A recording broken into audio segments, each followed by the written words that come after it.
Today on the topic show, Bud Light workers are upset that the company didn't quote-unquote stick with Dylan Mulvaney. UAW President Shawn Fain, September 22nd live stream only with my charming personality and no censorship. Vivek on shutting down the Department of Education gets near 500,000 views in 7 hours.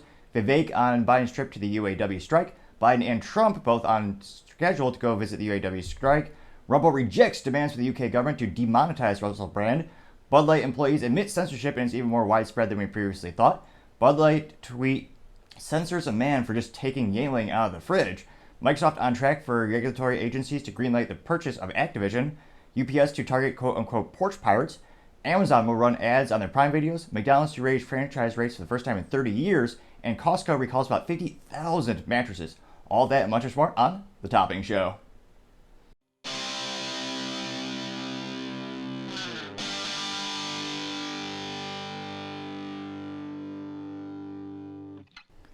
Thank you for taking the time to tune in today. Today's episode of Topping Show is sponsored by Topping Technologies.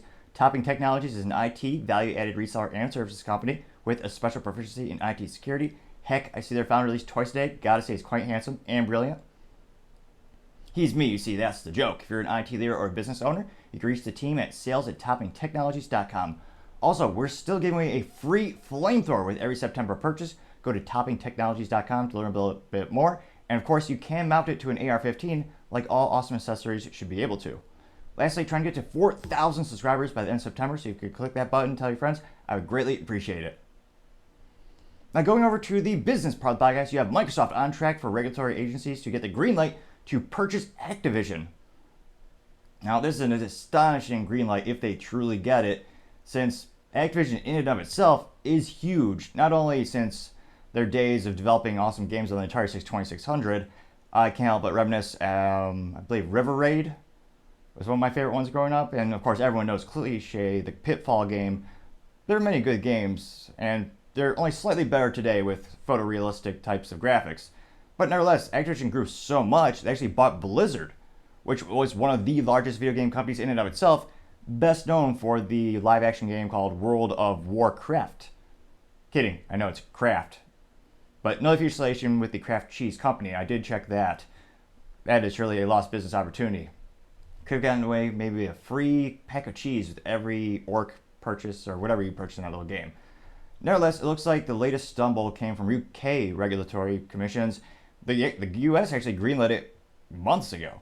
Now, Microsoft originally offered $69 billion to purchase Activision Blizzard, which I don't know if that was just a nerdy inside joke because of the number. Interesting. I'd love to know the analysis of how they really got there. Nevertheless, it looks like the Competition and Markets Authority, which I'll give them a B+. That's the name of the regulatory agency over in the UK. At least you know what the hell they do. Nevertheless, back to it says the Competition and Marketing Authority, or rather the Markets Authority, announced last Friday that their latest concessions by Microsoft, quote, opens the door to the deal being cleared. Now, in the reviewed offer, Microsoft vowed to sell some of the cloud streaming rights and current and future Activision games to France's company, Ubisoft Entertainment. Now, they say that Friday's news represents, quote, a turnaround for the deal that was once thought over, as it had some challenges with the US-based FTC as well as the SEC, but those are actually cleared earlier this year. So let me know in the comments. It seems like the deal is about to go through. And I can't help but wonder how many video game companies are going to be left, or in this case, developers and publishers. Got now Microsoft, Sony, Nintendo. I mean, a lot of the indie game developers throughout the years have all been gobbled up. I mean, anecdotally speaking, one of my favorite ones growing up was Rare, which I think most people would probably know in terms of nostalgia of Nintendo 64. They made GoldenEye, which I would argue is probably the best game for the video game system. A debate in the comments section to be had for sure. But they would also probably be known for Banjo-Kazooie, and I believe also Conker's Bad Fur Day. All huge hits on Nintendo 64, and of course they made Perfect Dark, actually is another good one as well. And Microsoft bought them out a couple years ago. So, I don't know, I guess you do have Epic Games, you have Gearbox. There are a couple, but I can't help but notice more and more of them getting gobbled up by Microsoft. Seems like not a bad business idea. Just to start a video game company. It seems like they'll buy you out in a couple fiscal quarters. I'm only moderately joking. Other interesting business news, you have UPS to target Porch pirates using AI. Now, it looks like about 260 million packages were stolen from Porches last year, up from 210 million in 2021, this by the home security consultant SafeWise.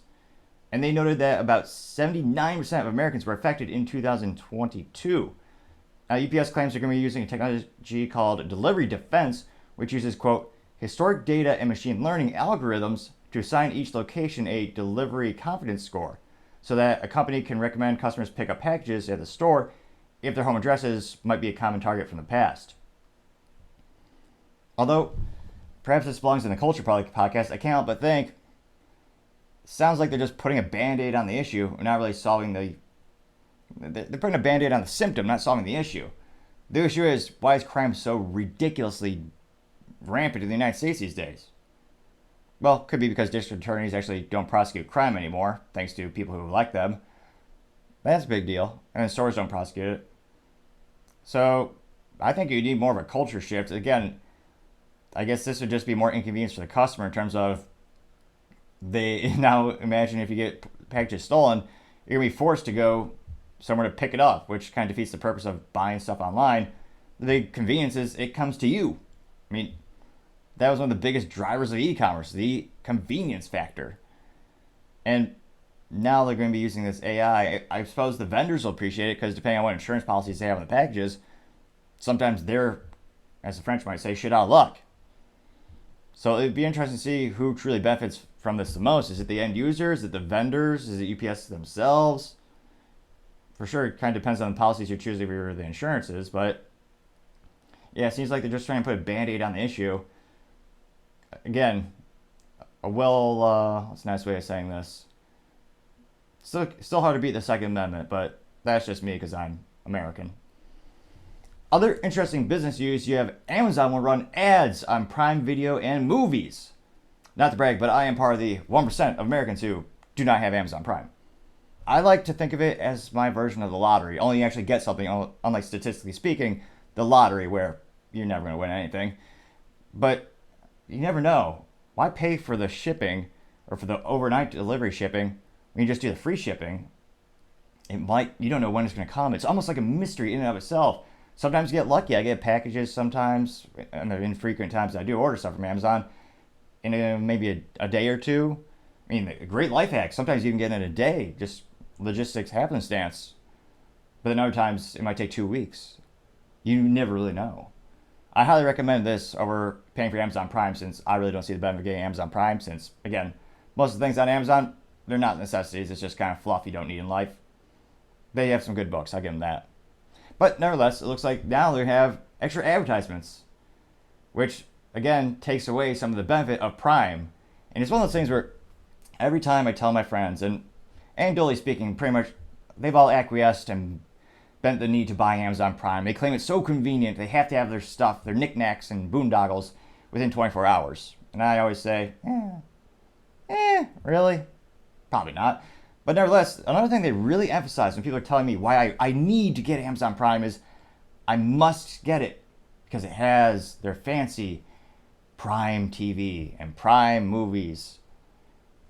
Which again, I would ask, my rebuttal is usually, how does that make me how does that make me smarter? How does it make me more productive? How does it increase the business efficiencies? But nevertheless, let me know in the comments if you have a true argument why I should buy Prime. The debate is ongoing. I've not heard a single coherent argument yet. Now, going back to actual news in terms of Amazon Prime, they're going to charge, now, you're going to put the ads in there, but of course, you can get rid of them. What's it going to cost you? On top of the over $100 you're spending a year for Amazon Prime, it looks like it's going to cost $2.99 per month, which marketing is, it's pretty smart because in all reality, people hear $2.99, they think it's under $3, where most states in the United States, in terms of the taxes, well, there's a lot, but in terms of the sales taxes, it's anywhere from like 6 to 11%. So let's just round up to 10%. That's going to be about $3.30, give or take. So again, it sounds like it's under $3, but got to jack up that price because Uncle Sam needs more money. So we can, even though we're $33 trillion in debt these days, they still want more for some reasons. Now, Amazon claims that they're going to have limited advertisements and they'll be aired during shows and movies starting early next year so that it can keep, and this is a quote from them, continuing investing in compelling content and keep increasing that investment over a long period of time, unquote. Which is a nice way of saying they're not making enough money off of you, so they need to increase that rate. Otherwise, they're going to start losing money, and Jeff Bezos will not have that. Even though he's acquiesced from being a leader at the company, Amazon's not going to stand for that. Because again, you don't want to go into the negative, and yeah, it's not part of their business plan.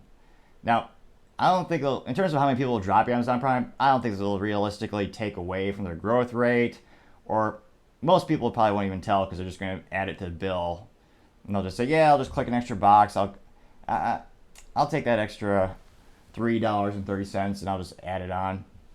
And it'll be interesting to see, but I highly doubt it'll affect their sales. Other competing streaming services, they're all jacking up their prices because again, overwhelming majority of streaming companies, they're all losing money. They're all going into the red. I mean, it looks like Disney's going to increase their price to $13.99 a month for their ad-free version of Disney Plus. So that's going to be coming mid-October. And it looks like 75% more than the advertiser-supported service. Netflix already charges $15.49 per month for its ad-free plan. And that looks like it's more than twice the monthly subscription for Netflix with ads. So it looks like the trend's not going to be turning around anytime soon because a lot of these companies are building on their platforms on AWS. So instead of having their streaming platform on their own computers in a data center, they're just putting it in the cloud, which I usually just kind of joke, there's no such thing as the cloud, it's just someone else's computer. Because it's true, you're renting a piece of that computer, simply put. And the rates that it costs to actually host it there, they're going up all the time. So inevitably, they're passing that cost onto the consumer because they just need to someday make a profit. And in theory, they shall someday. Although with Disney Plus, I'm pretty skeptical, to say the least. Other interesting business news, you have McDonald's to raise their franchise rates for the first time in about 30 years.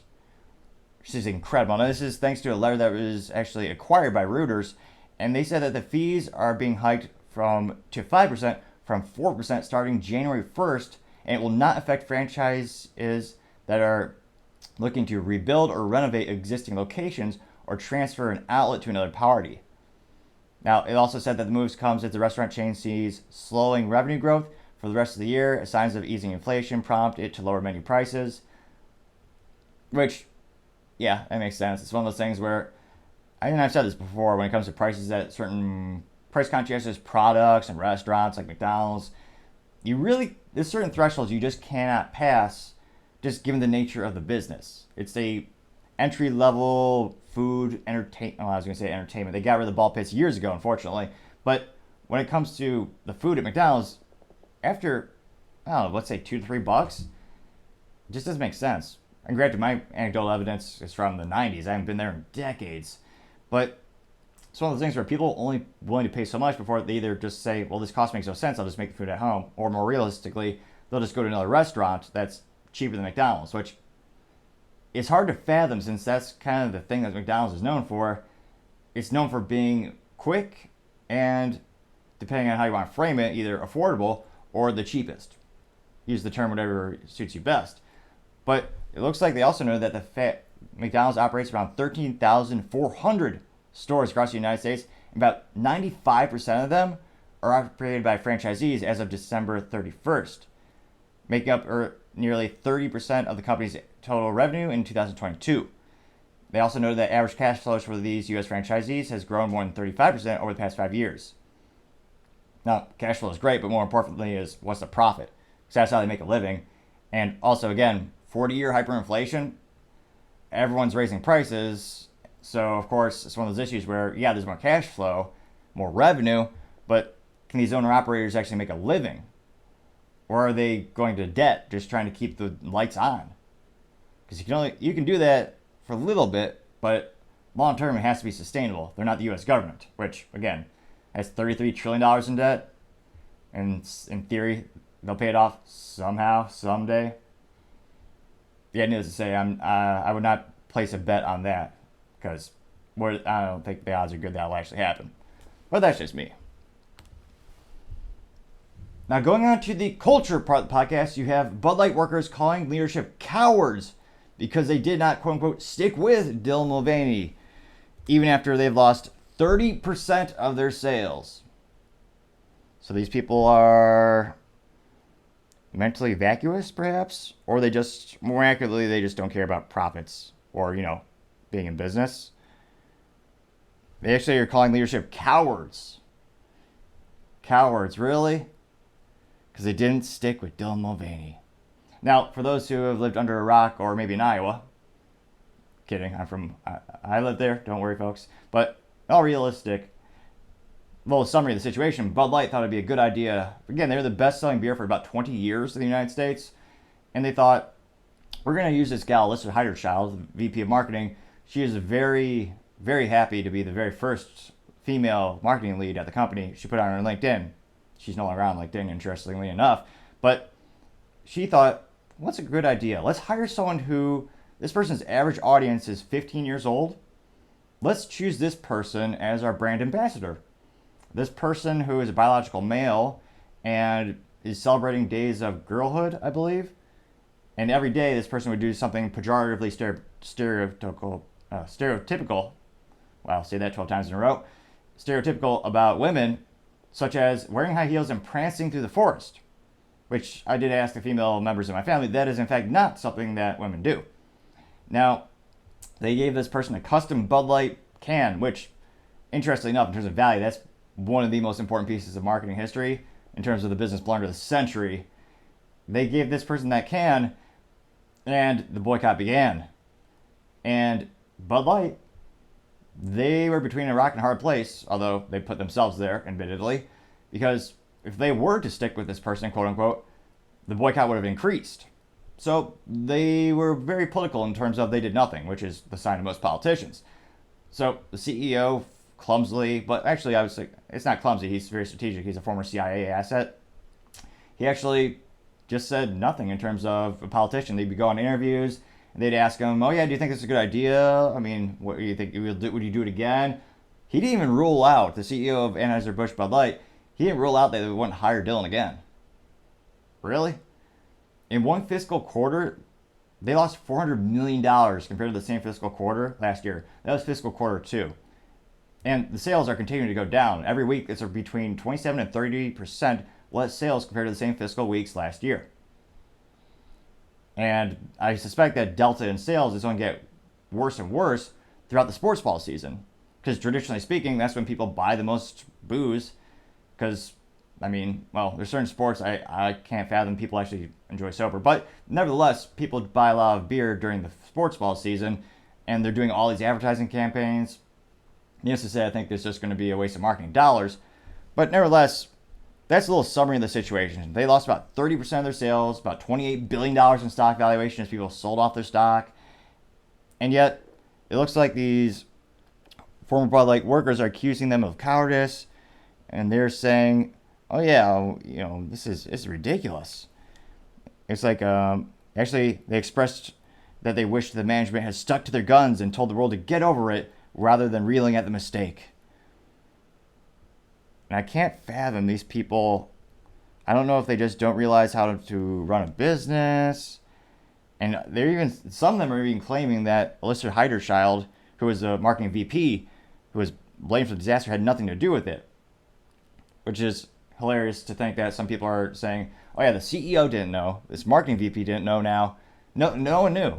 And in fact, in the beginning, they actually blamed an outsider marketing company.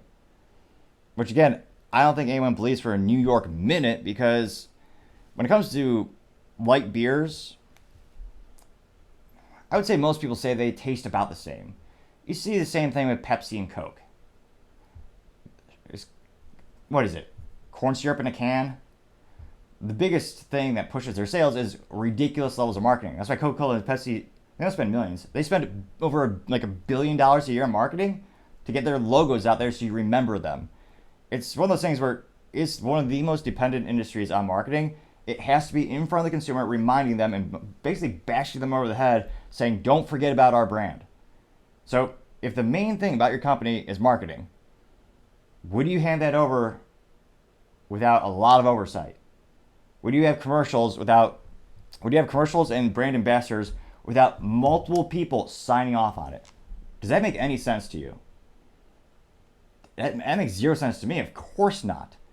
There's no way this is a rogue employee who goes, oh yeah, Dylan Mulvaney, that's our person. Here, have this custom can that we made for you.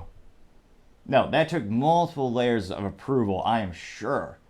Though the CEO has been, he's pretty good in terms of abdicating responsibility. He still has a job. They did fire some people in the marketing department. I suspect these are some of those folks. But yeah, he's fine. Mr. Brandon Wentworth is just chilling. I was about to say having a good time drinking Bud Light, but let's be honest, how many people actually enjoy drinking Bud Light over the age of 23? I would say few and far in between. Now it looks like the company said that its total U.S. market share for brands had fell more than 5% to 36.9% in April, and it's just gone precipitously more and more and more.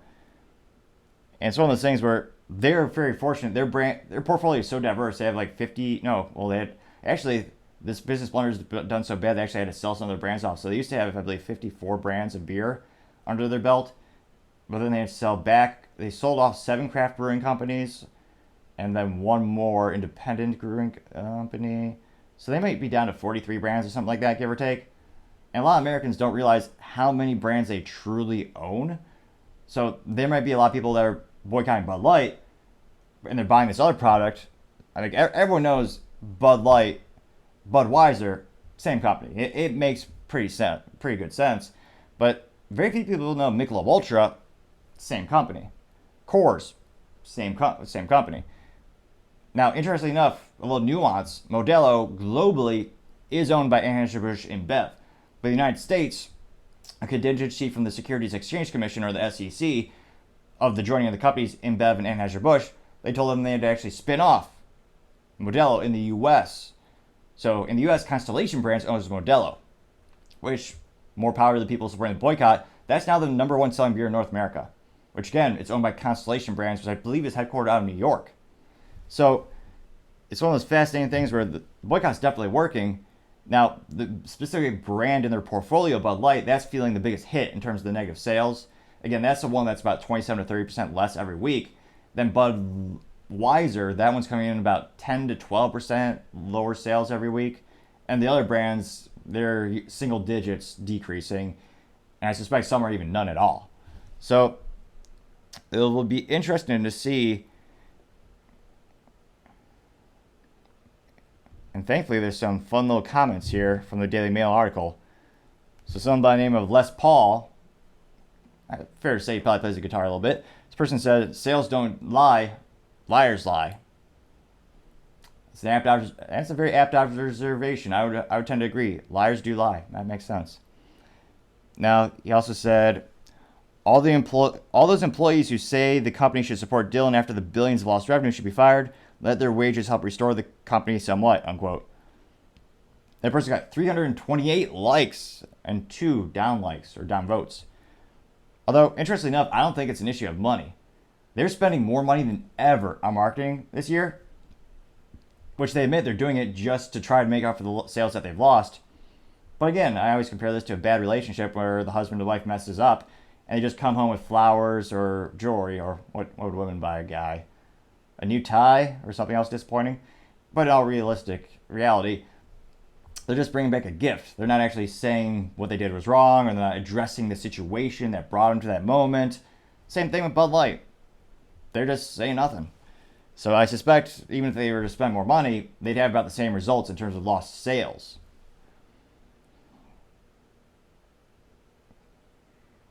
Let me see here. We've got a couple other interesting ones saying... let's see. Another one saying by the name of B.K. Sargent, saying, quote, this is why they work for the company and don't run it, unquote. Got 157 likes and 3 down likes or down votes. Needless to say, I don't think it would have been good, or I don't think it would have been profitable for them to stick with Dylan, because then the boycott would increase. And the boycott actually did increase a little bit because they are not sticking with Dylan. The left side of the political aisle is becoming a political issue. The LGBT community, they actually started to drop Bud Light from their bars, specifically because they did not, quote unquote, stick with Dylan. So if you look at Bud Light's marketing, they're spending a lot of money on, even for about 30 years, they've done LGBT sponsored parades. This year, even more so, they're actually increasing their public funding, or I say public funding, their sponsorships of drag shows for children. So all ages drag shows, although many would argue there's no such thing as all ages appropriate drag shows, since very similar to saying an all ages appropriate strip club. Yeah, exactly. There's no such logic in that thought, because it's not a thing. It's not possible. But nevertheless, they're actually spending a lot of money to be the premier sponsor for a lot of those drag shows. So their logo is the biggest at the show, in an attempt, I believe, to win back that part of the sales that they've lost, perhaps. Now, I would suspect that would also have them lose the same percentage of sales of folks who are more politically on the right. But let me know in the comments, do you think that sales strategy will pay off? And do you think they were cowards for not sticking by Dylan? It'll be interesting to see, but yeah, I would say the outlook for Bud Light is still not good, as a Magic 8 Ball might say.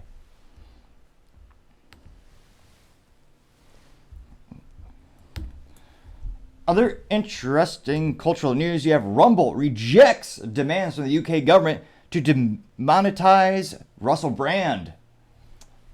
Yet another reason to like and use Rumble.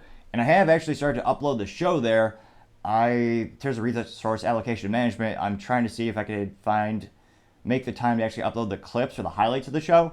Right now, every weekday, I'm uploading the summary, so like the 1 minute summary of the show, as well as the whole uninterrupted show, onto Rumble. And you can find it, it's just the topping show. Only weirdly enough, it really doesn't work with spaces. So it's just one word, but you'll see my mug, whether you like it or not. Well, I guess you could blindfold yourself, but that'd be a little harder to operate a computer. That'd be a fun life challenge, I guess. But nevertheless, proud to say I'm on Rumble as well. Now, it's a fascinating thing when it comes to Russell Brand in terms of he still hasn't had his day in court. And again, we can get filings or charges. Charges could be filed in the next 10 minutes. Who knows? But as of the data that I have right now, while I'm recording the show, he has no official charges against him. And the allegations are, again, from 15, 16, and 17 years ago, I believe, from these women they're alleging that he did the most morally vacuous thing possible and take advantage of them in the bedroom or the boudoir, attempt to keep this moderately appropriate for many ages in terms of the content. But it's one of those things where there's no proof yet. Apparently there was a kit taken, again, 15 plus years ago, but I never was brought to fruition. And oddly enough, for the past 15, 20 years, the mainstream media loved him and embraced him, and they loved how promiscuous he was earlier in life, and how morally vacuous he was earlier in life. Interestingly enough, many people are starting to believe, once he started his YouTube channel and he was more independent, I say YouTube channel, he has a Rumble channel as well, of course, but once he had more of an independent thought pattern, started to question the big powers that be, all of a sudden now all these people are coming after him. And interestingly enough, one of the big arguments that I keep hearing, and I tend to agree with, is, well, if his ideals and his show is so bad, you have to, demonetize him. Why do you let him upload at all? And if you look at the terms of service, he hasn't broken any rules for YouTube, or Rumble for that matter.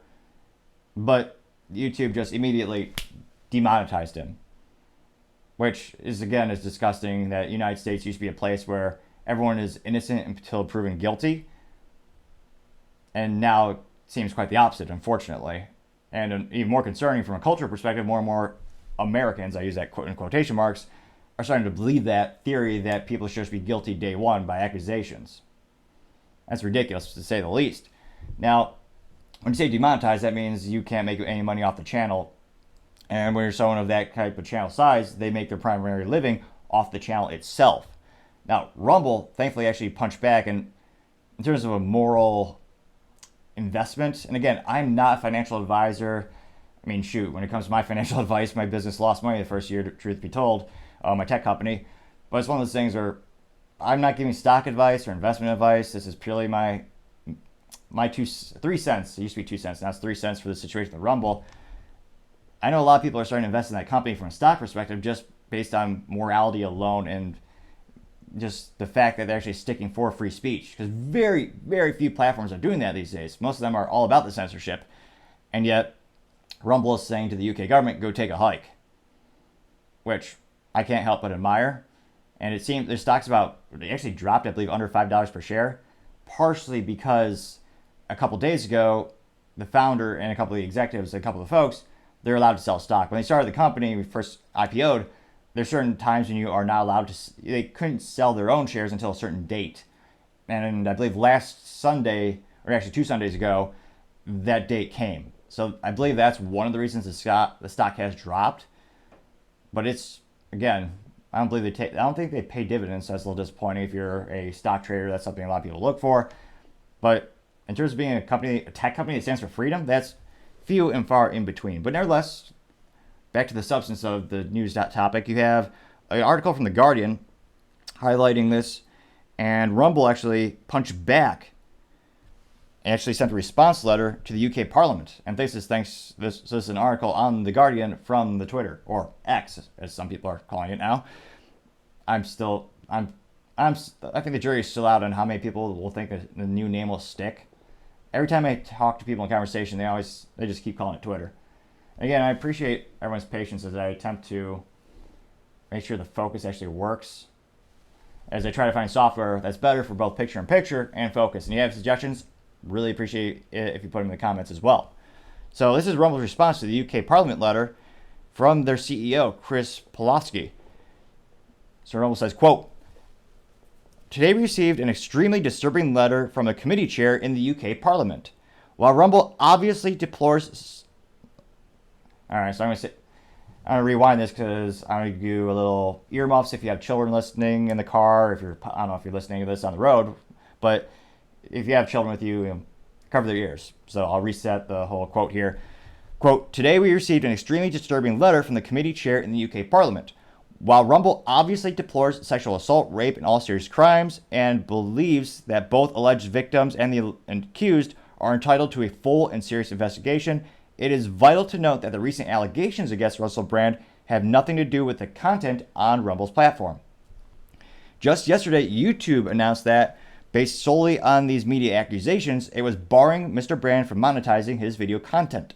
Rumble stands for very different values. We have devoted ourselves to the vital cause of defending a free internet, meaning an internet where no one arbitrarily dictates which ideas can or cannot be heard, or which citizens may or may not be entitled to a platform. We regard it as deeply inappropriate and dangerous that the UK Parliament would attempt to control who is allowed to speak on our platform or to earn a living from doing so. Singling out an individual and demanding his ban is even more disturbing given the absence of any connection between the allegations and his content on Rumble. We don't agree with the behavior of many Rumble creators, but we refuse to penalize them for actions that have nothing to do with our platform. Although it may be politically and socially easier for Rumble to join a cancel culture mob, doing so would be a violation of our company's values and mission. We emphatically reject the UK Parliament's demands." Unquote. I can't help but think they see a little bit of song drop, like a boss, like you see in the movies. And in terms of responses, it looks like if you look at the actual posts from Rumble on the Twitter, they got 17.5 million views and not enough likes, but they did get likes. They got 122,900 likes. And they brought the receipts. So I'm excited to say they literally put the letter from the UK Parliament in their Twitter in the Twitter responses. Let's see here. We'll read it out loud. Let's see what those Brits are up to. So this is from the Culture, Media and Sports Committee. House of Commons, London, SW, some address I don't care about. They do have their own little website, but it's not cool because it's not .com, it's a .uk. Lame. I'm kidding. I know that's kind of their country's domain. But nevertheless, this is their letter to Rumble. They say, these tyrants, I mean tyrants. They say, quote, Dear Chris, I am writing concerning the serious allegations regarding Russell Brand in the context of his being a content provider on Rumble with more than 1.4 million followers. The Cultural, Media, and Sports Committee is raising questions with the broadcasters and production companies who previously employed Mr. Brand to examine both the culture of the industry in the past and whether the culture that still prevails today. However, we are also looking at his use of social media, including on Rumble, where he issued his pre-exemptive response to the accusations against him made by the Sunday Times and Channel 4 dispatches. While we recognize that Tumble is not the creator of the content published by Mr. Brand, we are concerned that he may be able to profit from content on his platform, on the platform. We would also like to know what Rumble is doing to ensure that creators are not able to use the platform to undermine the welfare of victims of inappropriate and potentially illegal behavior. Yours sincerely, some tyrant by the name of... no way. It used to be a pejorative thing to call women a dame, but apparently her name is Dame Caroline Delingy. And she's the chair of the Culture, Media, and Sport Committee.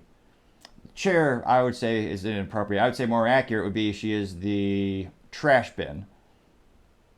Calling herself a chair. Ridiculous. Since she does not have a leg to stand on, morally speaking. That's a pun or a joke. Take it how you like. So it is nice to see some companies actually sticking up for a little bit of freedom. Now, my question is, what's going to happen if the UK government tries to ban Rumble? Are people going to have to use a VPN? Will the UK try to just make it so you can't have the app anymore? Or you can't get to the website? That's going to be my next question in terms of the battle for freedom, where Elon's had times where he said he's had to acquiesce to certain censorships on Twitter or X because the countries told him if they didn't, they would just get rid of the app altogether. The experience wouldn't exist if they didn't do it. So it'll be interesting to see. I'm really glad that Rumble is sticking up for the right thing, which is, of course, freedom of speech. It'll be interesting to see what's the next battleground in terms of the next steps. Is it going to be another angry letter? Or are they going to specifically threat to take them off the internet, basically? Just get rid of the whole application. It'll be interesting to see, but I always say, time shall tell. Other interesting cultural news, Bud Light attempts to tweet yet again, and they have the audacity to censor someone for taking a Yuengling beer out of a fridge. Really? I was about to think, I can't think of more. That is so pathetic, Bud Light. Now, I shouldn't be too surprised since my personal Twitter profile was actually banned by Bud Light because I had the audacity to respond to one of their tweets. And I said, thanks for the reminder, I'm going to go get some Yuengling. Or just got some Yuengling, and I had a picture of a Yuengling case bottles, and a case of Yuengling light cans with a carbon fiber American flag.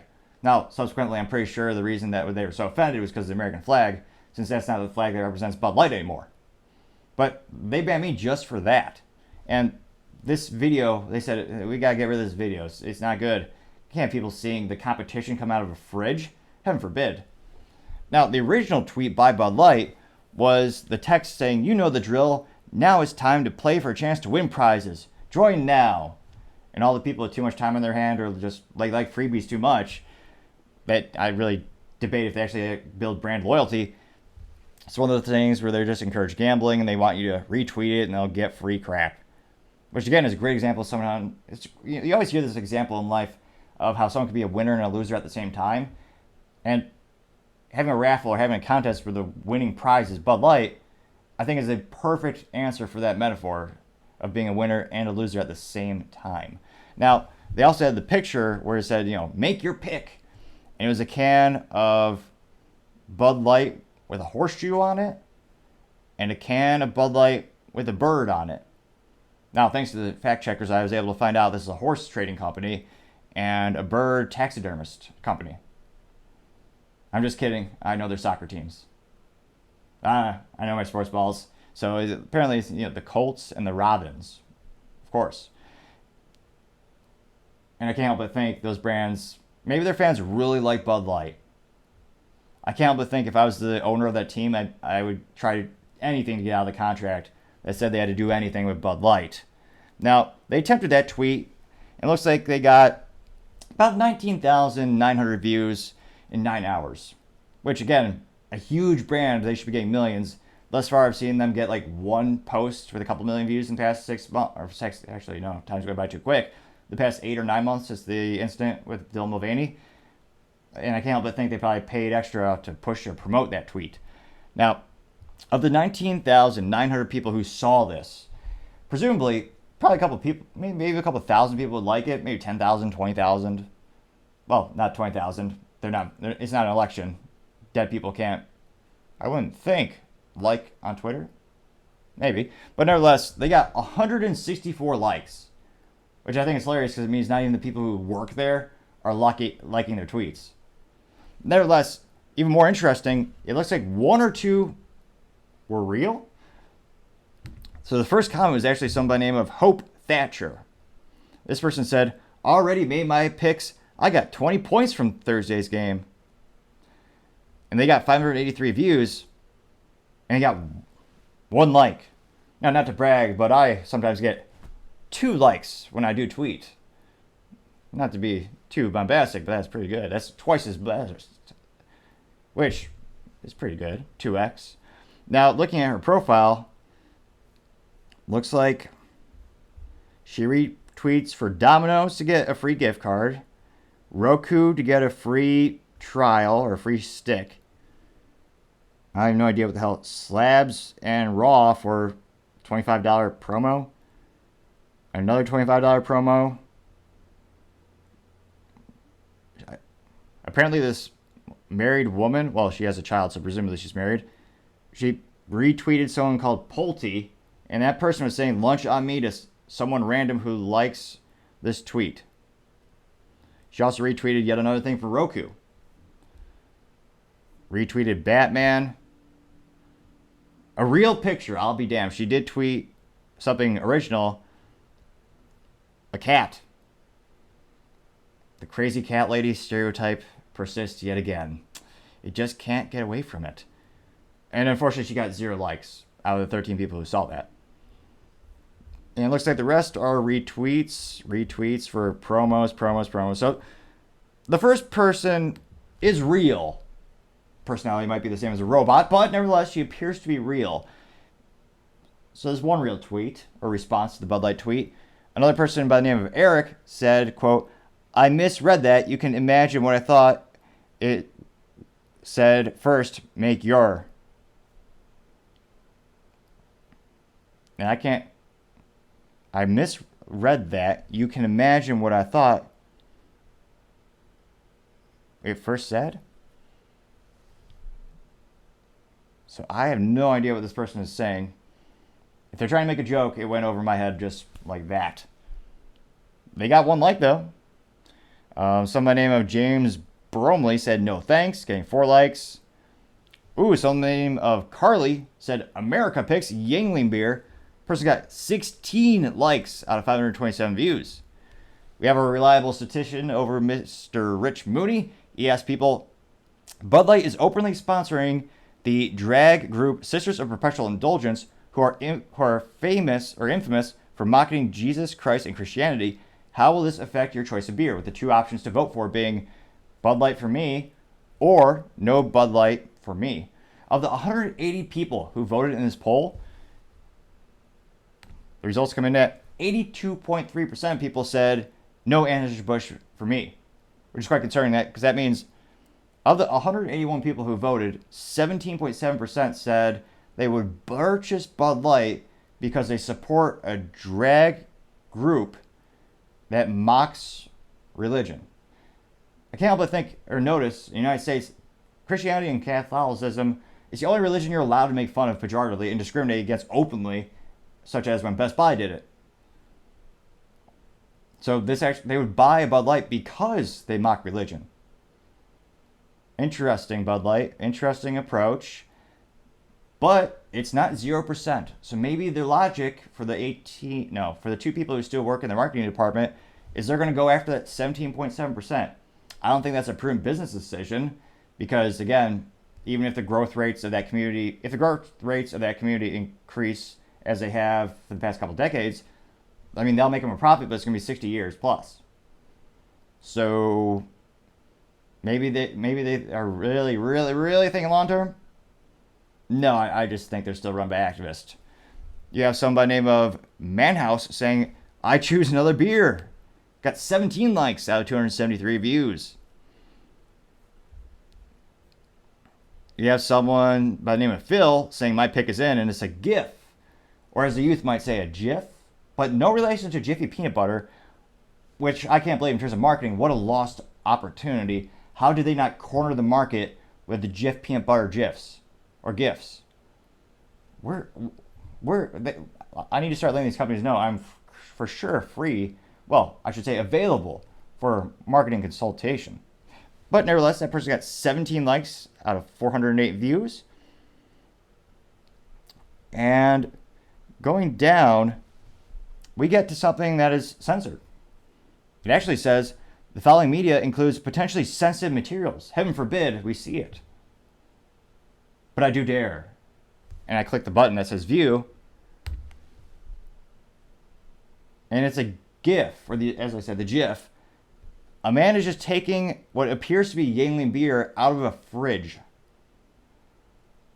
How on earth did they, I guess they justified it because they're tyrants, they believe in censorship, but they literally said, we're hiding this because we think we deem this sensitive. We want to be insensitive, so we're going to hide this GIF of our competitor coming out of a fridge. How ridiculous is that? And that is a post or response by the name of JRM, and he did get 3 likes out of the 167 views. Now, interestingly enough, it looks like the real response is starting to brew to the surface. Pun moderately intended. You have some by the name of Amish 1979, which surely that can't be real because Amish aren't supposed to be using computers. Unless he's on Rumspringa up, perhaps. But this person said Dylan Mulvaney got 1 like. You have a couple people in the row who just say, I suppose it used to be a pejorative word to say the Q word. But apparently now they're saying Q beer. You're getting a couple likes. Someone's saying the official Bud Light straw release, and it's a hot dog in a little beer cup from a ball game. And it got the middle of the hot dog drilled out. So maybe the censors getting lax. So they hid the video of someone taking Yuengling out of the fridge, but not the other stuff. A couple of people saying Miller Lite, I'm going to pick another beer. A couple of people talking about the taxidermy company, saying go Ravens. Another one saying support your local brewery. So, pretty interesting what they're starting to choose to censor. Which goes on to our next topic. The censorship continues. Now, it looks like Bud Light former employees are admitting to censoring a myriad of social media in addition to the Twitter sphere. It looks like former employees are admitting that Anheuser-Busch executive leadership are being so incompetent and the executives are leading from a place of fear, they say. They also note that they are removing all negative comments from social media sites, including Instagram, Facebook, and in addition to the cliche, Twitter, which is fascinating because, again, I need to perhaps embrace more social media. And I can't help but notice, no matter how much they try to censor, the real crimes keep brewing to the surface. The sweepstakes has worked for a little while in terms of it's a high volume of people who want free stuff, so they'll just put all the free stuff in terms of they'll just retweet it with the little handle that says, if you do this, we might give you a case of Bud Light, which presumably you could use for what could one use a case of Bud Light for? I suppose I was about to say use it to, what could you use Bud Light for? Kind of cliche to say target practice. I mean, Kid Rock's already done that, and then subsequently I believe he actually drank a Bud Light later. So Kid Rock has fallen. Although, by now he's a grandpa, so maybe we knew he was a phony the whole time. Kid Rock? Grandpa Rock, to say the least. No relation to Dwayne The Rock Johnson, too. I was actually a little surprised there. But when it comes to Bud Light, let me know in the comments, what would you do if you won, and I use that in quotation marks, what would you do if you won a case of Bud Light? Would you toss it away? Would you drink it, I suppose? Gosh, that'd be so sad to actually drink that. But nevertheless, I'm sure people do it sometimes. They still have 70% of their sales somehow. Well, it'll be interesting to see how long the Bud Light boycott goes, and if the sales continue to decrease, or if it just kind of levels out at 30% less than last year. Let me know in the comments. It'd be fascinating to see and hear what you have to say.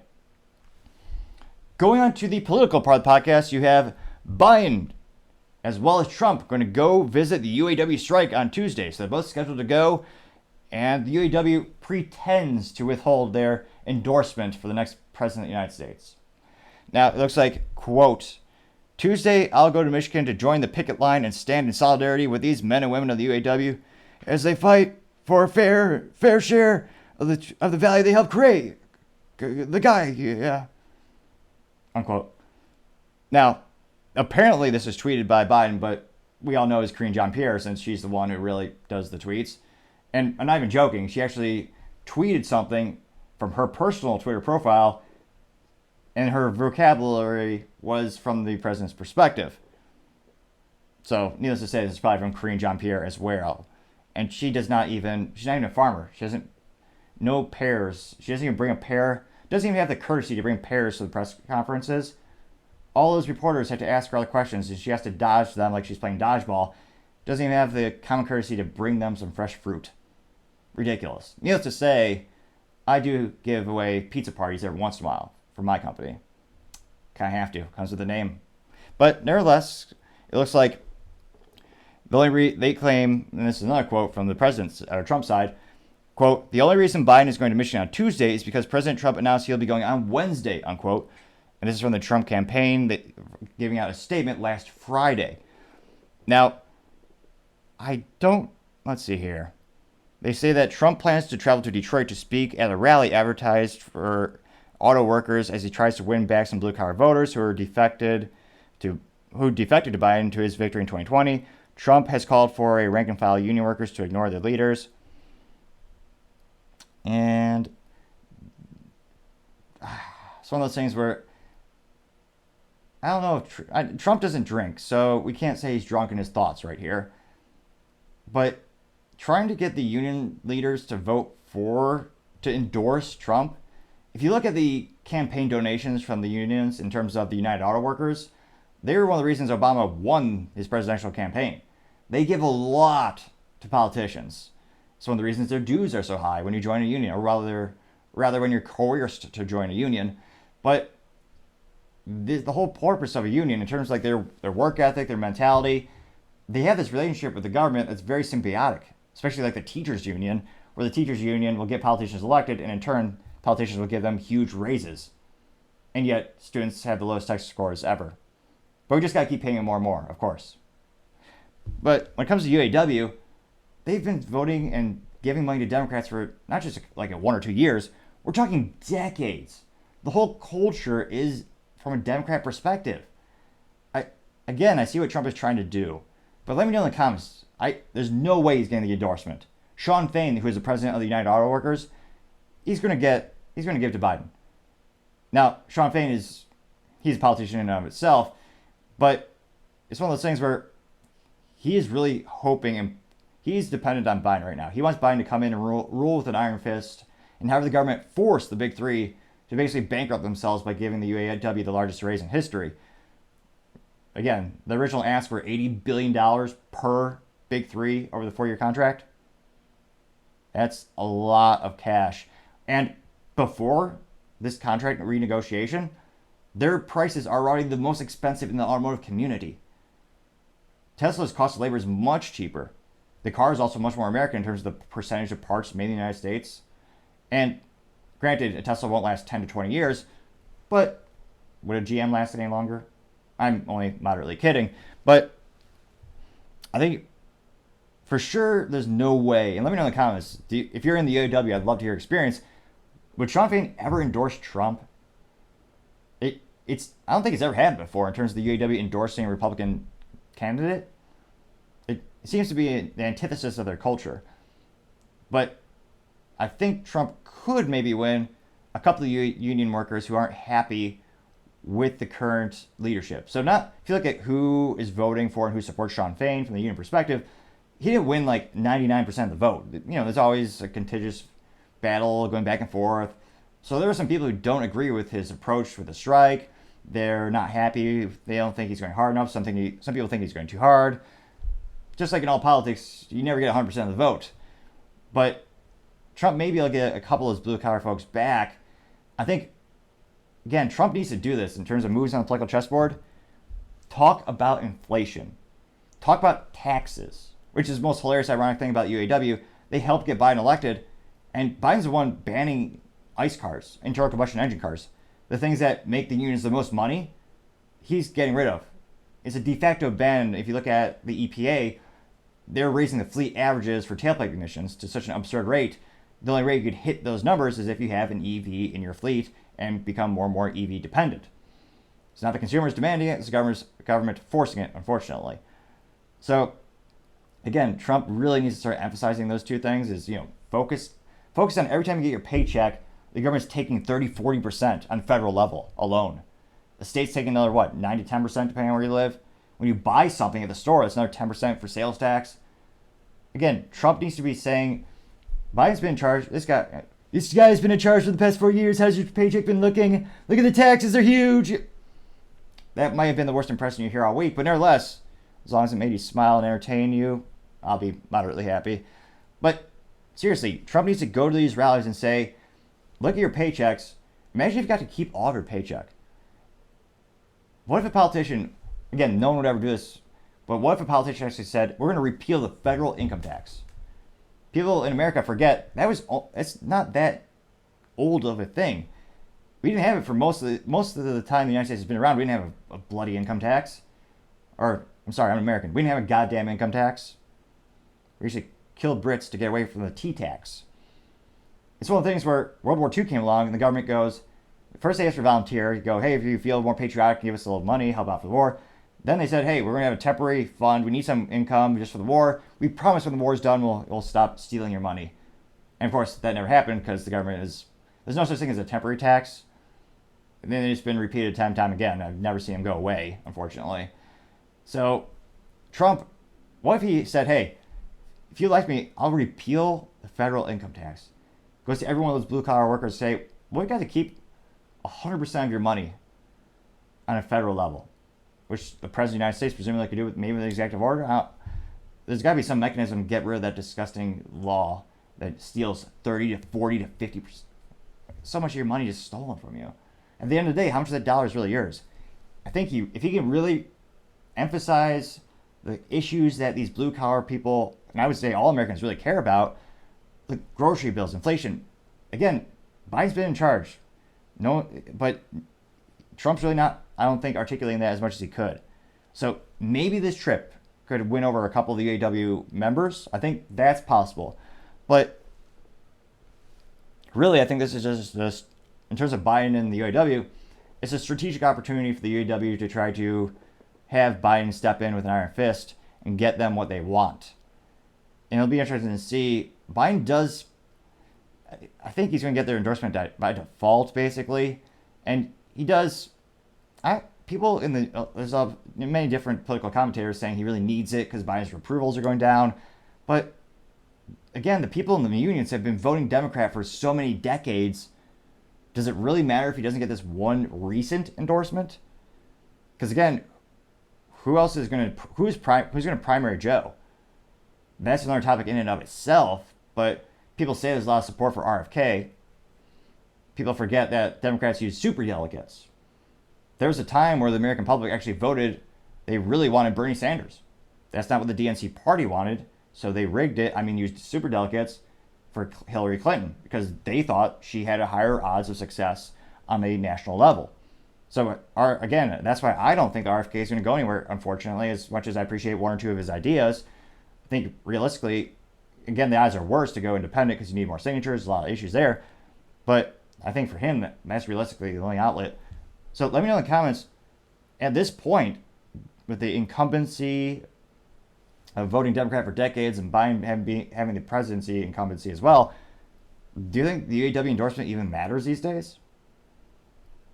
Again, the members have been voting Democrat for decades, not years.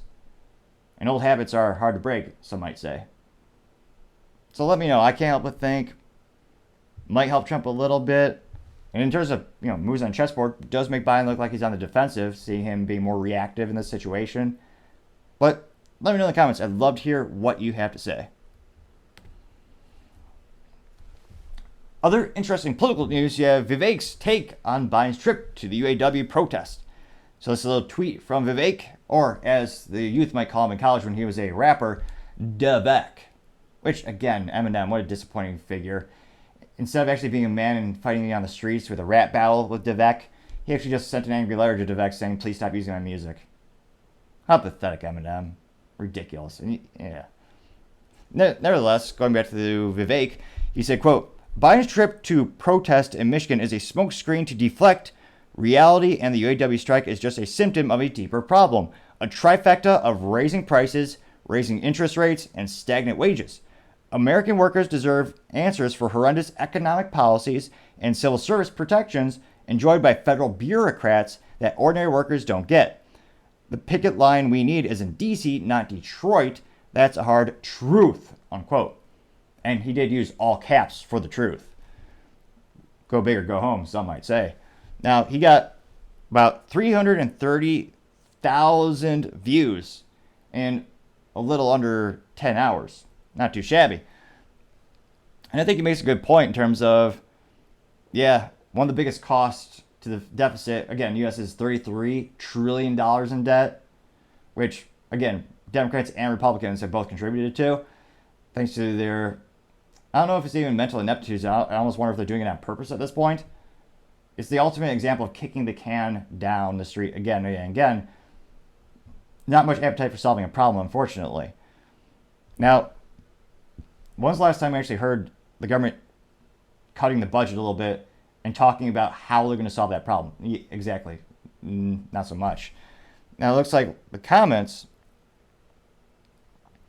some of the top ones come from Valerie G saying, quote, I agree. I don't know why Biden thinks he can still get away with these shams he's carrying out. No one believes him.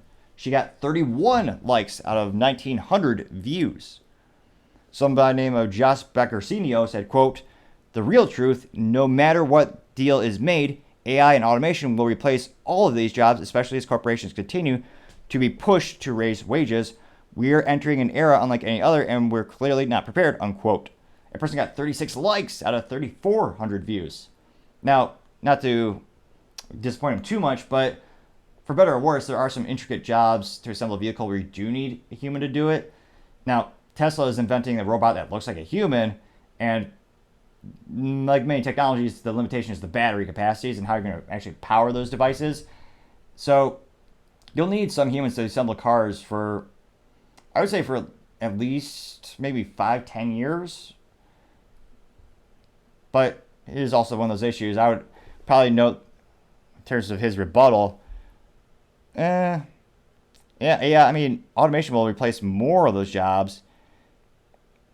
But yeah, raising the prices, that is one of the reasons they have to do it as well. Again, even before the UAW wanted $80 billion in increases of wages and benefits this year for the new contract, they already were paid more than the competition. So the cost of labor is already higher than GM, than Tesla, Volkswagen, or not Volkswagen, Volkswagen as well, but Tesla, Toyota, Honda, and those vehicles, if you have a lower cost of labor and more reliable vehicle, that's what we call not good, and consumers can tell.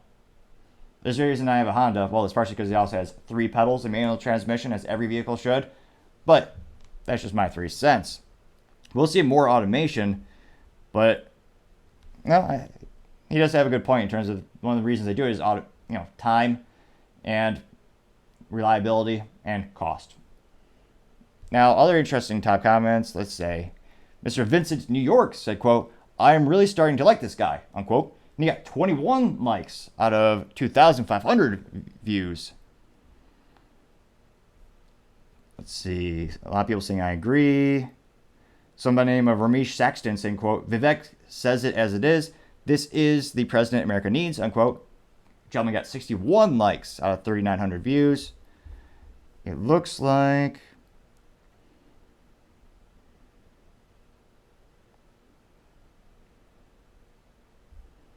I'm trying to see if there's any pejorative views here. Okay, we've got clear vote in sights. Says, quote, the political show continues, getting 1 like. It's someone has a GIF that says Biden economics, got 2 likes. It looks like a majority of the comments are all in support of Vivek. Oh, wait. Oh, let's see. Oh, no. That's the same. Let's see. Oh, here's one. Somebody named Tommy that has a Ukraine flag. Now, interestingly enough, I can't help but guess he's a resident of San Diego. Oh, no, he lives in Ohio. But instead of an American flag, he has the Ukraine flag. Which is hilarious because you already know pretty much all of his political leaders, probably. Now, Tommy says, quote, the UAW strike is about fairness. That's it. Corporate executives making millions while workers get a few bucks. You can't support the middle class and be anti-union, unquote. Actually, I'm surprised he did get 1 like. That's 1 more than I would think he would get. Is 80 billion fair? And let me know, do you want me to do a complete analysis breakdown on the executives' compensation packages? Because if you were to actually pay the CEOs nothing, the employees would get an extra couple $100 a year. So it really is apples to oranges. If you increase the CEO's pay by 40%, it costs what? It costs the shareholders maybe a couple 30, 40, 50 million. If you do the same thing for 175,000 employees, or 45,000 employees if you only care about the UAW members of the companies, I believe that's 45,000 per Ford has, I believe, 40 to 50,000. Nevertheless, that results in billions. Because again, in aggregate, it adds up. But let me know in the comments. Something I've been thinking about doing more and more. I venture to think maybe a couple folks might find it interesting. Other interesting political news, you have the UAW President Shawn Fain have a live stream from September 22nd, only with my charming personality and no BS censorship. So let me go ahead and I'll pull this up really quick. And interestingly enough, let's see here. And these are some of my most interesting videos are on this whole fascinating topic, partially because I love hearing about responses and commentary from people who are in all these different industries and all these different experiences. And more data, the better. But it's fascinating to see. It was really cool. I got to talk to someone on the YouTube who's actually assembling locomotive diesel engines, which I thought was so cool from a mechanical perspective. So if you're part of the UAW, I'd love to hear your feedback as well as your commentary. And without too much further ado, we'll have his live stream up. And if you do have suggestions for new software that does production in time picture-in-picture, I really appreciate it because I'm looking for a new one. I'm currently using a simple software that one of my friends helped set up for me called OBS. And right now I just have it for a single screen. And again, trying to find something that's more seamless and really simplicity is key. And I've tried 1 or 2, but when I do the picture-in-picture, the picture of me crashes, which some might argue is more attractive nevertheless. But if you have suggestions, I'd greatly appreciate it. It's how we make the show better together. And as I scroll through here, we're getting there. And for those who have not been following the topic too closely, Shawn Fain is the current president of the United Auto Workers, and they represent, I believe, about a couple 100,000 union members throughout the United States, and is actually throughout many industries, including aerospace and others. But the United Auto Workers, that's the big three is when we're talking about Ford, Stellantis, and General Motors. The union members who there are more often than not on the assembly lines, production. All right, and here we go. And, mistake right off the bat. He didn't suit up, as all men should always do, of course. I can't see him, actually. You can't see Shawn Fain. It's a joke because he's wearing camo. Though it does have the embroidered logo on his chest, so. What, C minus for marketing? He's not hunting. I'm so confused with the camo. But he does have some standees and posters in the background that say record profits, record contracts, which again, earnings before, depending on how you measure the profits, that's another thing in and of itself, since GM sells debt that, like the United States, someday they'll pay off, I'm sure. Let's see. And then another poster says, UAW, stand up, saving the American dream. Interesting. Good morning, UAW. He did upgrade. He does have a podium. Although, not to brag, but I made my desk. That's just me. UAW family. Before we get started, I want to note a major organizing victory for our union. Last night, 2,900 graduate workers at Northeastern University voted by an overwhelming 94% to form their union with the UAW. University. Congratulations first and foremost to these workers who have fought a multi-year effort against intense employer opposition to win their union. And also to Regional Director Brandon Mancia and Lead Organizer Josh Gilbert for their great work on this effort. In Region 1, 400 workers at Lear, the auto parts supplier, just joined Local 155. President William Verdier and Recording Secretary Sylvanus Thomas worked hard to help bring these workers into our union. From auto to higher ed and everywhere in between, our union is organizing, growing, and building our power. It's not just new organizing, it's on the picket line too. Our 1,400 UAW members at Blue Cross Blue Shield of Michigan just marked a week on strike. For years, the insurer has been outsourcing their work. So why would a company outsource work? Because they need to make a profit? Oh yeah, I forgot. Yeah. I would blame that on the UAW as well as minimum wage laws in the United States. That's where you saw the real big proliferation of this global economy, especially for call centers and customer support, where you had to outsource it. Because, again, the laws, rules, regulations, costs are so prohibitive in the United States, which I almost blame people as much as politicians because they vote for the politicians who make the laws that hurt businesses. Nevertheless, back to Shawn. Our UAW family at Blue Cross Blue Shield was once 5,000 strong. Today it's shrunk down to just 1,400. And the workers that are left are stuck in a tiered system where it takes 22 years to get to top pay. Our members have said enough is enough, and they are being strongly supported by Secretary-Treasurer Margaret Mock, Region 1A Director LaShawn English, and Region 1D Director Steve Dawes. They are all working together to raise awareness and build public support for this critical fight. Just yesterday, members of Local 259 in Region 9A struck for one day after their employer, an Infiniti dealership on Long Island, refused to come to the bargaining table. Management was suddenly quick to move, and they have set new dates for the negotiations. Infiniti? When was the last time anyone bought an Infiniti? It's like the most pathetic luxury brand in terms of, they used to make it really cool. I think it was a G37. But yeah, very few people follow that quote unquote luxury brand. And even fewer people actually know that Nissan owns it.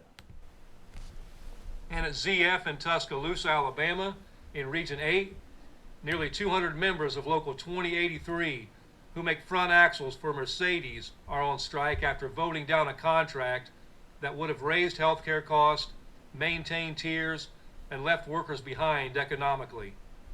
They're being supported all out by Region Director Tim Smith, and they will win. Outside Philadelphia, our Local 644 members at Domodek are fighting for their fair share. The company's making a killing, but many workers don't make a living wage. That is a brilliant, in terms of politics, using that phrase, and again, politics, it's a lot about framing, and from a business perspective, I find it fascinating from a marketing perspective. Using that term fair share is a brilliant use of that word and that vernacular, because inherently everyone thinks, oh yeah, fair share. Now, is $80 billion considered a fair share? No, that would back up the companies. But nevertheless, back to Shawn. Region 9 Director Dan Vicente, who comes out of Dometic, has their back. And some of you may know Dan was hospitalized after suffering sudden and severe complications from COVID.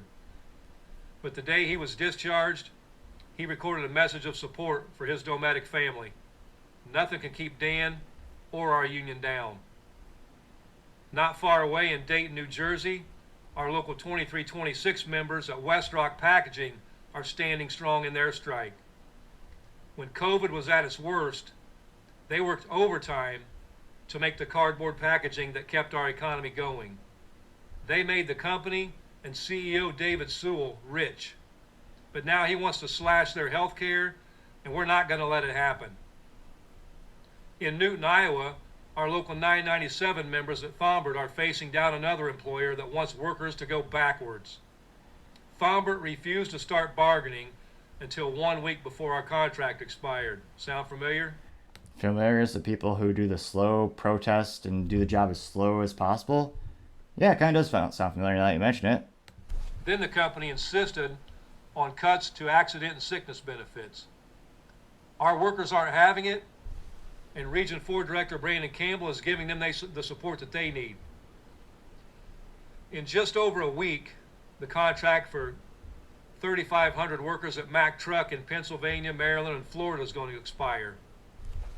Our union family at Mack are fighting back against attacks on their health care, a 6-year progression to top rate, frozen cost of living allowance, and tiers that have left new hires without retirement security. The stand-up strike movement is not just about the big three. Everywhere, UAW members in the working class are ready to stand up against corporate greed and stand up for our communities. Finally, I want to lift up our members who have been holding the line at the big three for the past week. Local 2250, Region 4 in Wentzville, Missouri at GM. Local 12, Region 2B in Toledo, Ohio at Stellantis. And Local 900, Region 1A at Michigan Assembly in Wayne, Michigan. They have shown us leadership, courage, and creativity on the picket line. You might have seen some of the videos of music being played on the picket lines, or the long lines of Jeeps and Broncos in organized caravans. We salute them, and all I can say is reinforcements are coming. As we've said for weeks, we're not going to wait around forever for a fair contract at the big three. The companies know how to make this right. Again, using that term, fair. And then actually, I say 80 billion. GM actually estimated it cost $100 billion over the course of 4 years. At a time where before, and they're going to get more no matter what, before this happened, their cost was already the highest in the industry, making the products that are not the best in the industry, according to most polls, metrics, and surveys. But they want to keep increasing the cost. And I was going to say the 500-pound elephant in the room, the 500-pound panda in the room is the Chinese imports. Because China's been building up their EV fleet. And the U.S. government, they're forcing EVs on everyone. So they're going to increase in quantity. If China can start importing that in the United States at their price points, even Tesla's going to be getting pretty worried about that. The public is on our side. But again, I'm thinking about long-term, the ecosystem. Everyone has their different perspectives and kind of what their thoughts are. And the members of the UAW are ready to stand up. Obviously, we're doing things differently this time around. Our stand-up strike strategy is designed to do one thing. Cripple the business. Win record contracts. Yeah, sure. After years of record profits. We're focused on moving the companies at the bargaining table. To Mexico. That means maintaining our flexibility and our leverage to escalate as we need to. So fun little fact, just Googling it really quick.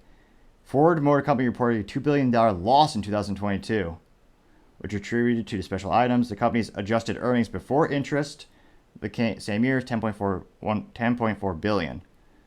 Earnings before, people always forget EBIT, earnings before interest and tax, which again, ironically, the UAW votes predominantly for one party that raises taxes. So again, Ford lost $2 billion, and the UAW wants $80 billion over the course of 4 years. So that's 2, 4, 6, 8. So they want $20 billion per year. Okay. Again, I'm no mathematician or I'm no accountant, but I can read a product and loss statement pretty easily, and most of us can. I encourage look at the 10Ks. They're all publicly traded, easy to find. Can and will go all out if our national leadership decides the companies aren't willing to move. Right now, we think we can get there. Stellantis and GM in particular are going to need some serious pushing.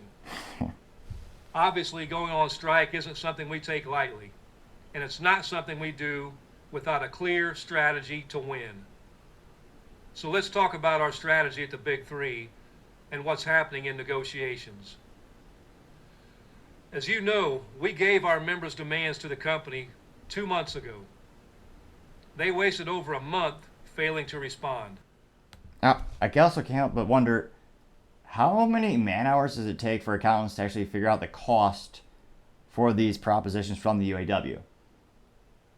I'm not saying maybe they didn't drag their feet, but I'm asking, that certainly takes some time, or I would supposedly guess. What would the economic impact be if they were to give, again, that $80 billion over the course of a 4-year contract? How many vehicles start to lose money at that point? Because again, if they're giving away that much money, that much benefits, you have to start to think, well, we have all these different factories, all these different products, all these different costs. A factory in this state costs different to run than a factory in this state. They're making a different vehicle here, they're making a different vehicle here. You're paying everyone these different rates. What's going to affect profitability? Well, all of a sudden, this factory become insolvent. Well, because of the new cost in that vehicle maybe being a crossover or a car. Cars are usually, on average, less profitable than trucks and SUVs. Well, if they're making a car like a Chevy Malibu for the 18 people who still want to buy that, well, all of a sudden, they're losing money on that vehicle because of this new cost. So, again, it'd be fascinating to see how much data is going into that in terms of trying to calculate where those break-even points are, where the new profit points are. How will this affect the price of new vehicles? And if you raise the price of certain vehicles, what is that price to the consumer? Because there are certain price points, once you go beyond it, consumers won't buy it anymore. So if they have to adjust the price of a new Chevy Silverado 1500 XY Banana Falcon trim level, well, what's that price they can keep going before the consumer says no? And then you have to take into account the dealerships. They're going to mark it up a certain percentage, and don't get me wrong, that's maybe another topic for another time, because they have the whole market adjustments and everything. So there are a lot of variables, is what I'm trying to say, and I'm wondering, isn't a month enough time to take that into account? Granted, GM's a huge company. I'm sure they have many accountants working there. But again, how much time? Again, they had 10 demands at the time. And GM estimated to be $100 billion costs. How long did it take for them to get to that number? Third-party analysts estimated it between 80 to 90 to 100 billion as well. Which is why I referenced the 80 billion. I believe it was Reuters that had that article come out a couple weeks ago. There has been some movement, and particularly this last week, we've made some real progress at Ford. We're not there yet, but I want you to see the direction that Ford is going and what we think that means for our contract fight.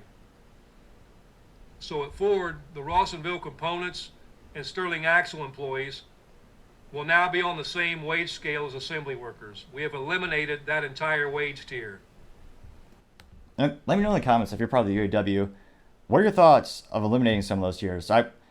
From a capitalistic perspective and from a business perspective, I mean, I pay contractors different rates based on their skill set, their experience, their performance. Do you think everyone should be paid the same regardless of the job? That seems unusual for me. Is that common in manufacturing?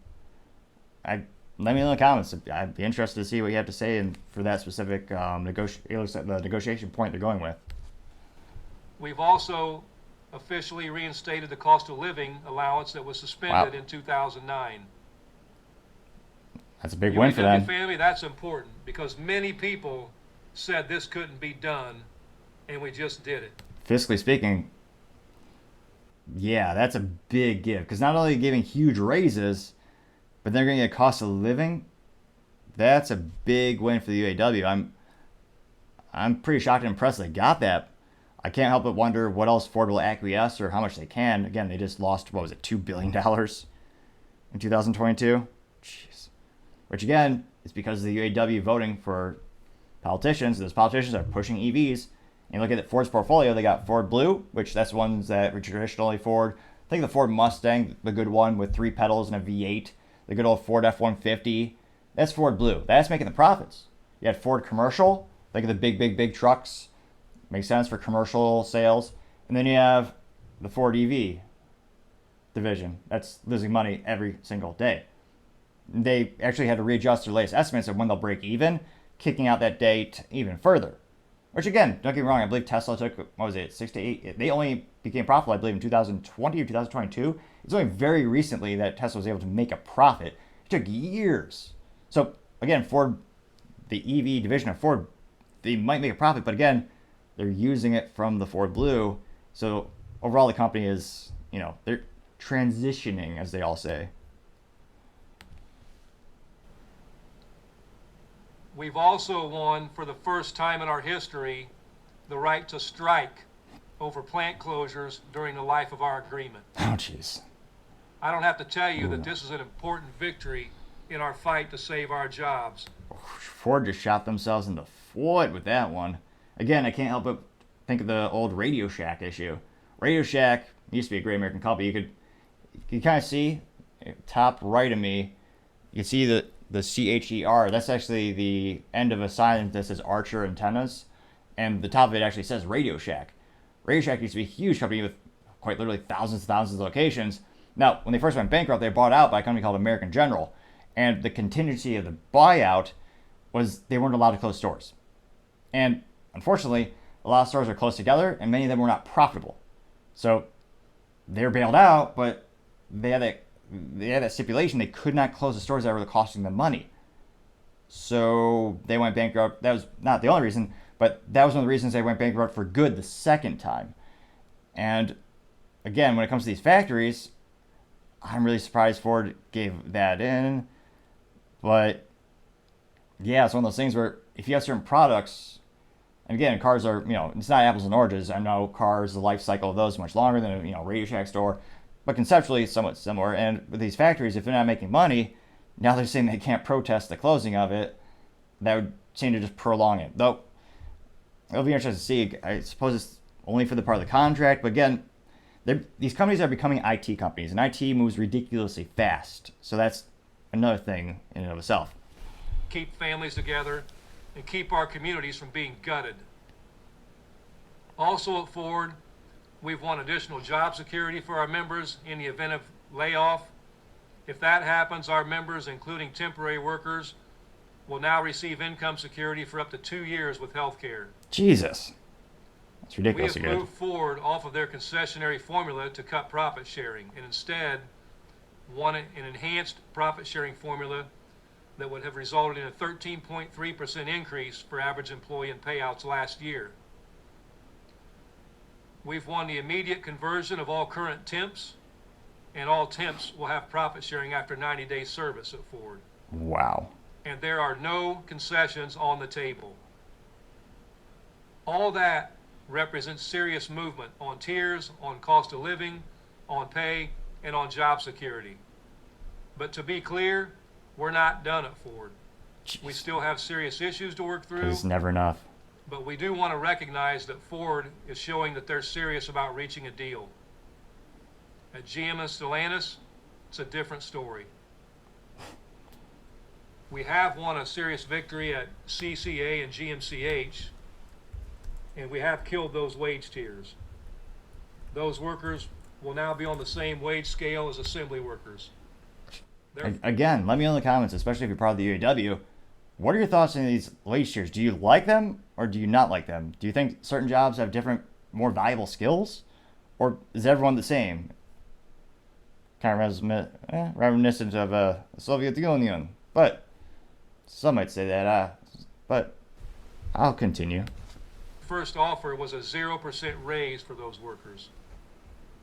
But without cost of living allowance, without strong job security, those gains aren't protected. Both companies are still offering a deficient cost of living allowance that is projected to provide 0 increases over the next 4 years. Do you have a cost of living adjustment? Like, I didn't have that when I had a job in the tech industry back when I used to work for someone else. Is that really common? I can't think of many industries that's a thing where you're getting, not only is your salary going up, your wages are going up, but you also get a cost of living adjustment too, which is also somewhat ironic that, again, they're voting for people that are causing many of these problems. Both of those companies have rejected all of our job security proposals. Both GM and Stellantis have rejected our profit sharing proposals. Yeah, well, guess another thing that those companies are different than Ford. They went bankrupt in '09. GM for like the third time, which is kind of sad. Billy Durant founded the company, joining together Buick and Oldsmobile way back in the day, built it up. Great Depression, or I believe it was the Great Depression, went bankrupt. Then he had to team up with a French race car driver by the name of Louis Chevrolet. Then they started selling consumer cars, built that up, bought GM back.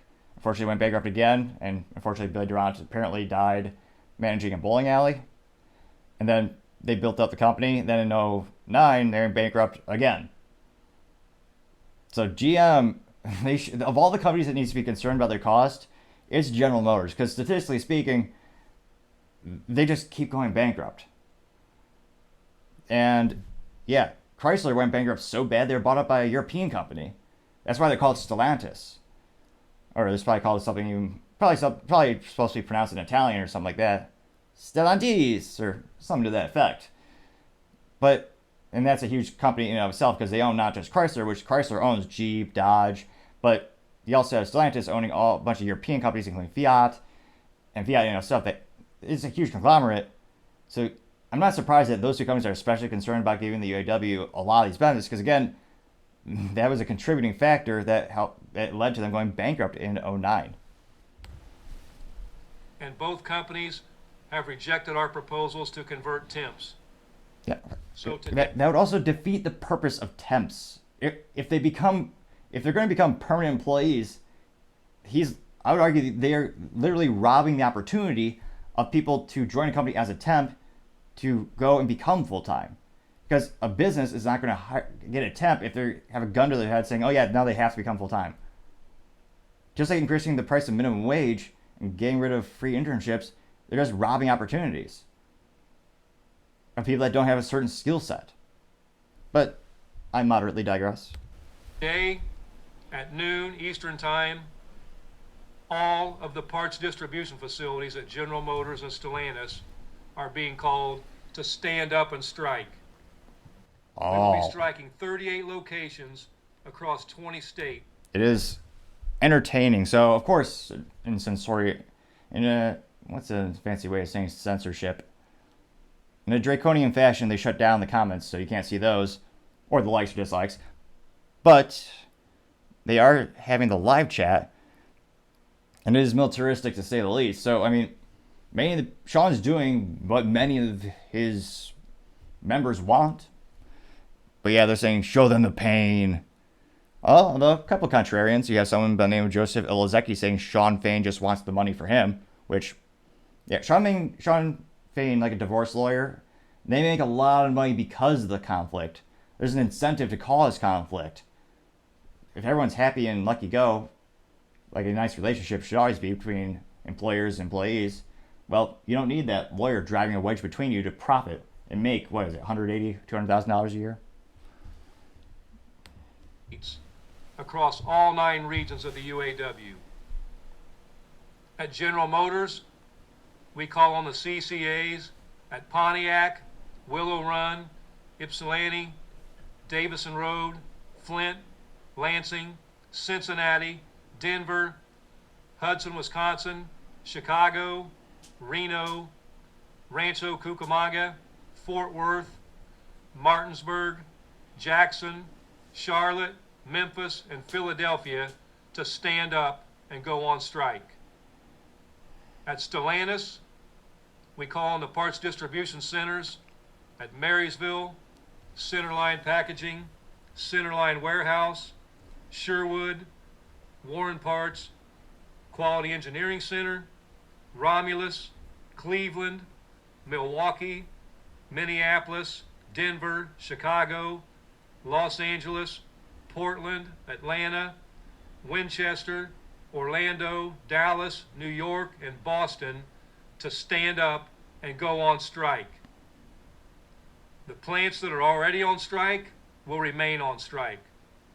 That's Local 2250 at GM Wentzville, Local 900 Ford Michigan Assembly, and Local 12 at Stellantis Toledo Assembly.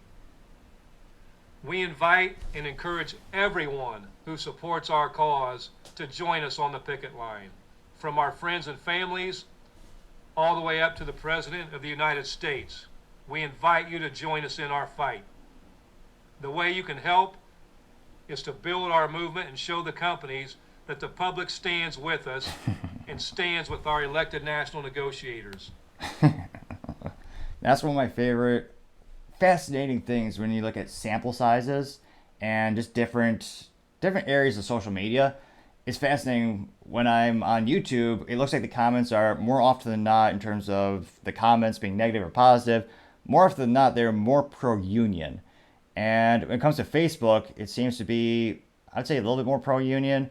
But then like on LinkedIn, when I do a survey there, it's much more pro long-term business, stay profitable, less union. And actually, truth be told, when I did a poll asking, will this increase of $80 billion per 4 year, would that bankrupt the union or would it bankrupt the big three? Majority of the people said yes, it would, coming in at 71%.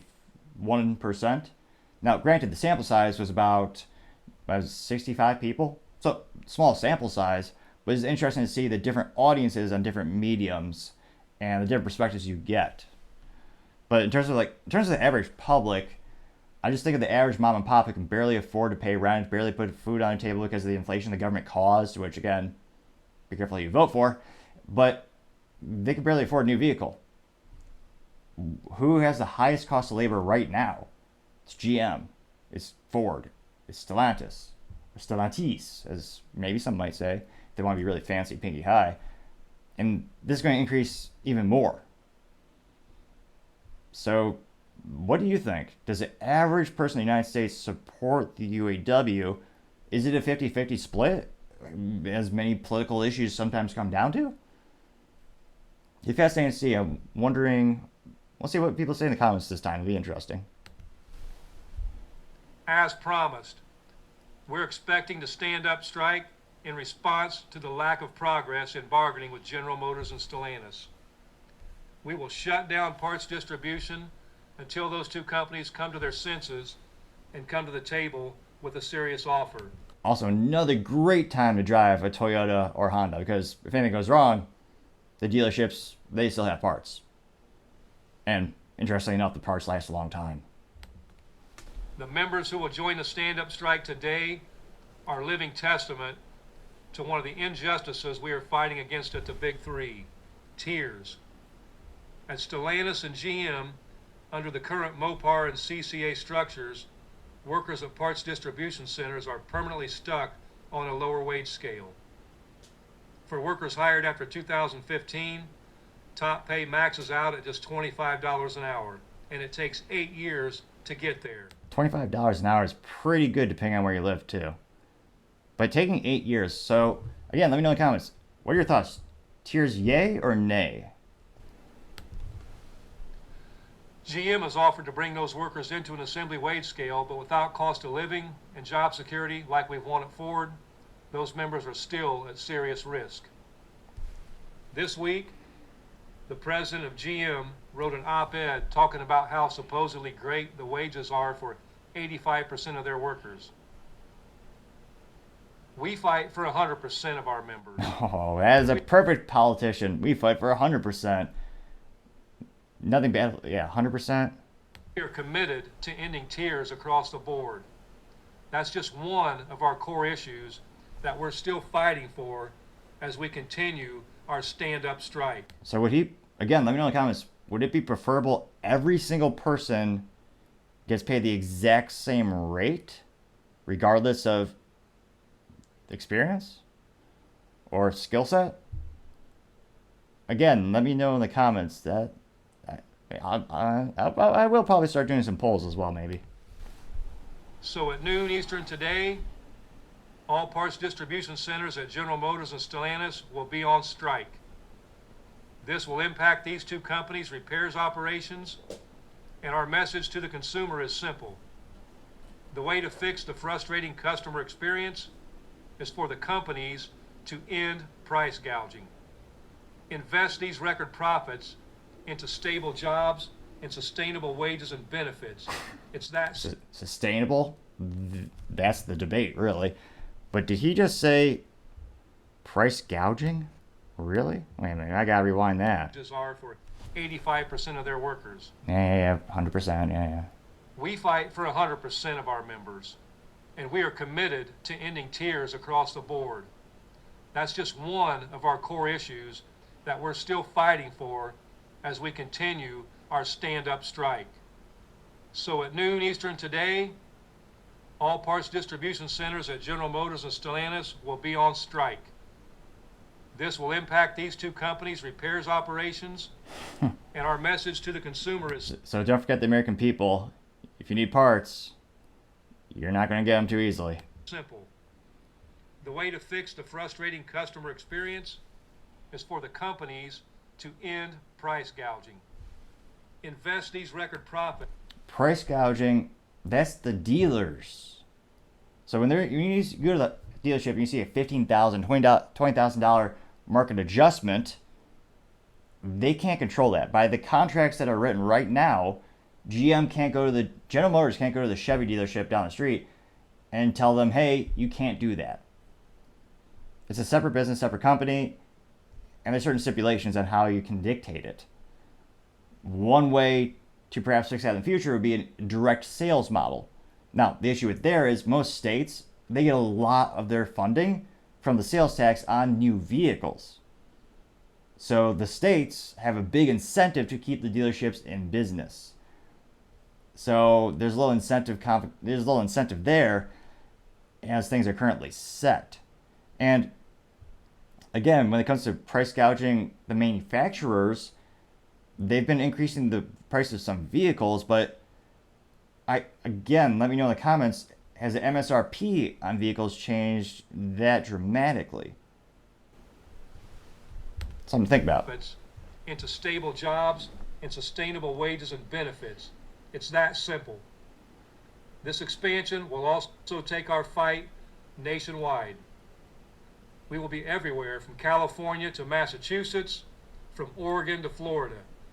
And we will keep going, keep organizing, and keep expanding the stand-up strike as necessary.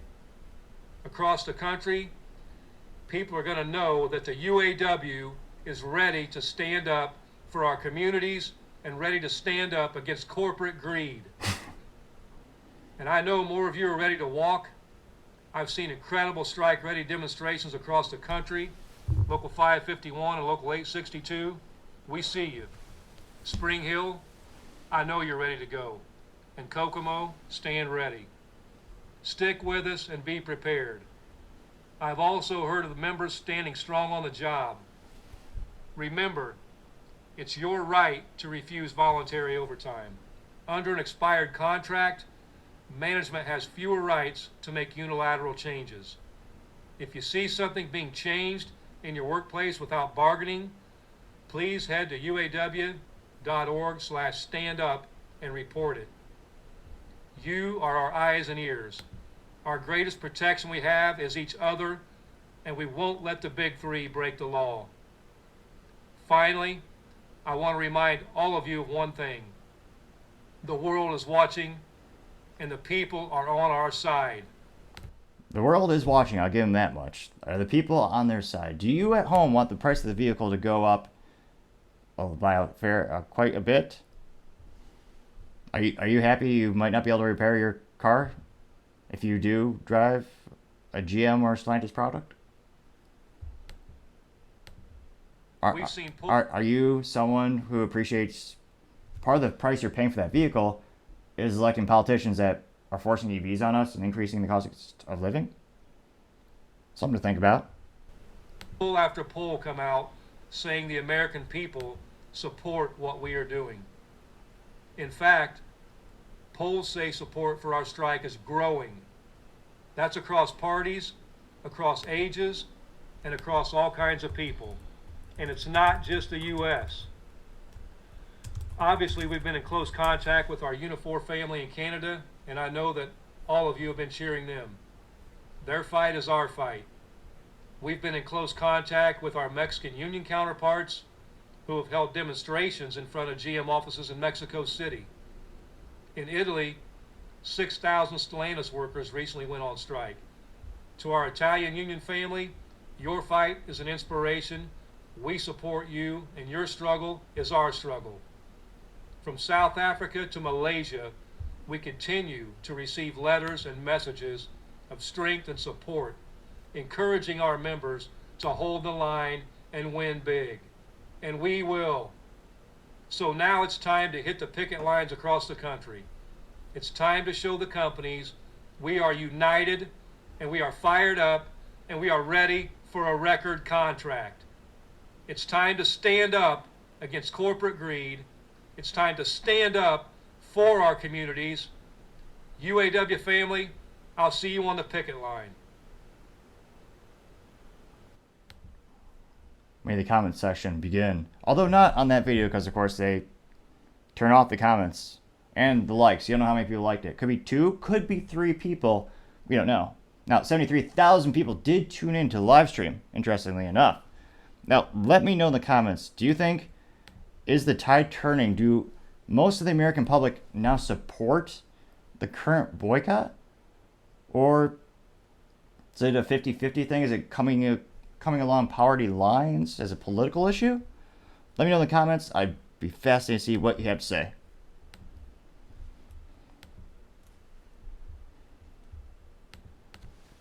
Other interesting political news, you have Vivek Ramaswamy tweeting on the good old Department of Education, getting 466,000 views in a mere 7 hours.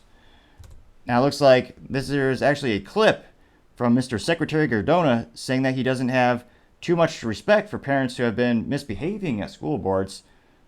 Well, perhaps because you're transitioning their kids without their permission and having them hide morally vacuous secrets from them as well. And it looks like he says, oh yeah, they're acting like they know what's right for their kids. Let's listen to this mentally vacuous gentleman. There was civility. We could disagree. We could have healthy conversations around what's best for kids. I respect differences of opinion. I don't have too much respect for people that are misbehaving in public and then acting as if they know what's right for kids. There was civility. Yeah. So Vivek says, quote, parents know what's best for their kids, not the U.S. Secretary of Education at Secretary Cardona. I will shut down the U.S. Department of Education without apology and use its $80+ billion budget on school safety, school choice, and vocational programs instead of foisting toxic ideologies onto kids, unquote.